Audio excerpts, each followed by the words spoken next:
पावसाळ्यात जात असताना हिरव्यागार ह्या जंगलात मला ही जांभळी क्वीन फ्लावर दिसली। किती बरं सुंदर क्वीन फ्लावर।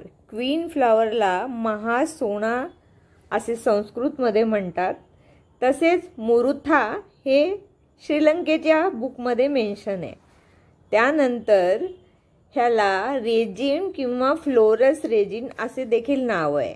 इम्पेरिकल और flower of the queen. Flower of the queen का म्हणतात? फ्लावर ऑफ द क्वीन ह्यासाठी म्हणतात की ह्याचे जे स्त्रीकेसर आणि पुंकेसर आहे ना, हे अगदी राणीच्या मुकुटासारखे दिसतात। दिसले? असाच असायचा बरं का आधी राणीचा मुकुट, म्हणून याला क्वीन फ्लावर म्हणतात। आणि थेरवादा बुद्धिझममध्ये ह्या झाडाचा वापर 11व्या बोधिसत्वाने ज्ञानप्राप्तीसाठी करून घेतला। पद्मा असे त्यांचे नाव, बोधिसत्व पद्मा। पण मला तर क्वीन फ्लावर हे नाव अतिशय आवडलं।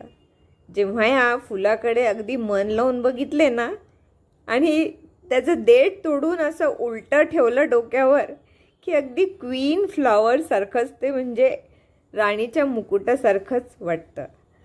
ही झाडे आपल्याला रस्त्याच्या दुतर्फा अशी दिसली की इथनं प्रवास करायला फार चांगलं वाटतं। दिसली? आणि किती छान, मला फार आवडली क्वीन फ्लावर।